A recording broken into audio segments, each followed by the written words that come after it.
Muy buenas tardes. Como agregado cultural de la Embajada de los Estados Unidos, es mi placer y honor de presentar esta noche al autor norteamericano John Katzenbach. Yo quisiera, antes de todo, agradecer a nuestros sponsors, Delta Airlines.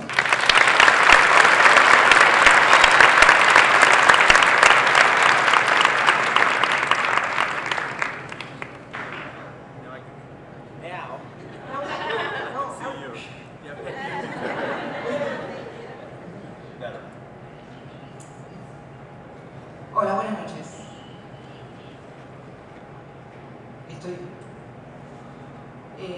Bueno, como me hicieron casi la mitad del trabajo, porque yo pensaba hacer la presentación, así que me voy a limitar a contarles, para empezar, algunas de las cosas que quizás ustedes leyeron en la página oficial de John y que vale la pena porque dan como una muestra del humor con el que él se toma a sí mismo.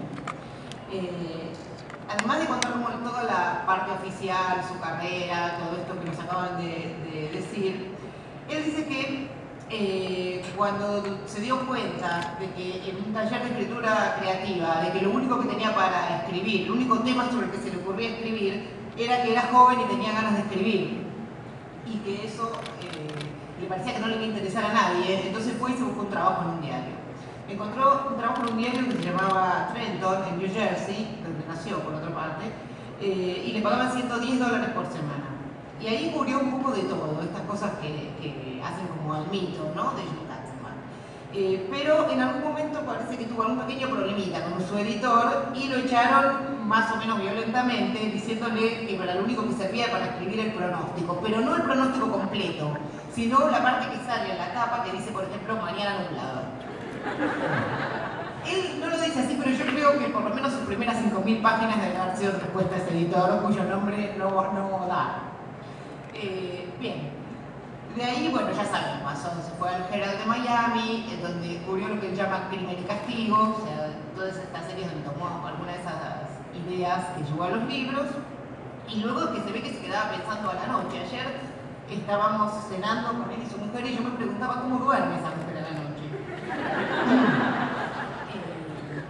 Pero bueno, cualquier cosa la tenemos por acá, después la podemos aprovechar.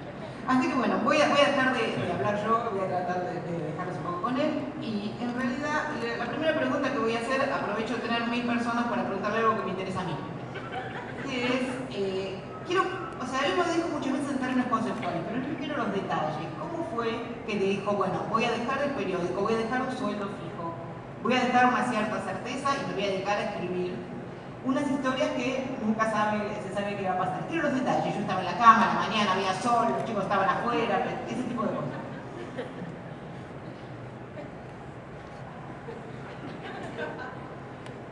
Well,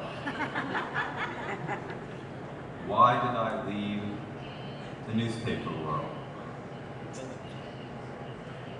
The newspaper world, it's like basketball. You need to have good legs to jump. And I was getting a little older, and my legs weren't working quite as well. And so I decided that I would try to write a novel. It came out of, the first book came out of a conversation that I had with my, well, soon-to-be wife at the time. We were sitting talking about stories that we had covered. And I was complaining, because that is what newspaper reporters do. They complain. And I said to her, oh, all these guys constantly call me on the telephone. And they say, I'm innocent. They never are. But they want their stories told. And she said, well, that's tough, but that's the way it is. And then I thought, wouldn't it be far more interesting if I got a call one day from someone who said, I'm guilty, but they haven't caught me yet. And the next day, I sat down and I started writing. And I wrote the opening line to my first book. A jogger found the body by the 13th green. And the next thing I knew, I was in the midst of a novel. I was at the start of telling a story, and I realized that in telling the story, I was allowing it to take over my entire life. And in a very, very good way. The characters became as real to me on those first few pages as anyone I had ever met. And that, I had to follow them through to the end of that book. And I knew how it would end, and I knew what would happen. And so I did. And I did not think for a minute that I was turning myself into a novelist. What I thought was, well, I'm wasting a lot of time. I was very fortunate. It didn't turn out to be quite as much of a waste of time as I initially thought. John se metió justamente con un género que, bueno, el género policial siempre se ha visto como un género que cuenta la sociedad, el thriller de una manera muy particular, ¿no? De una manera muy densa. Entonces yo en realidad quería preguntar eso, cuando hace esa elección prácticamente política de hacer thrillers, si piensa en mostrar aspectos de la sociedad, y en ese caso, ¿cuáles? ¿No? ¿Qué muestra el thriller?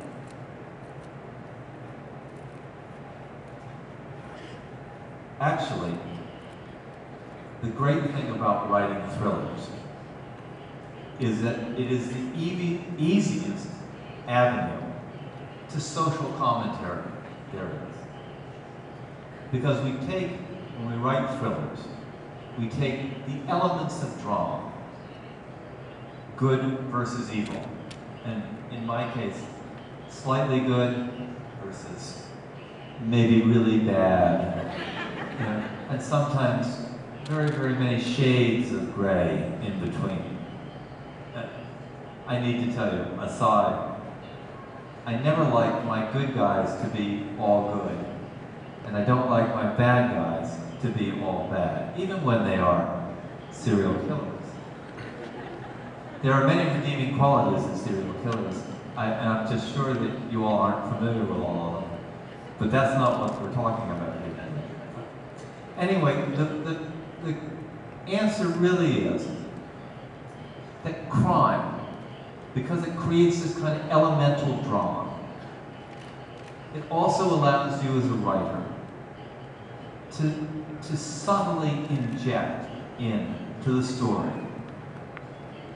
the kind of social commentary that gives a book a little extra dimension, an added bit of tension, and perhaps a little subtlety that will make the readers think about what you've done. And in my case, being the truly evil and dark-hearted fellow that I am, I often like to take and reverse things. In other words, I'm a pretty left-wing guy.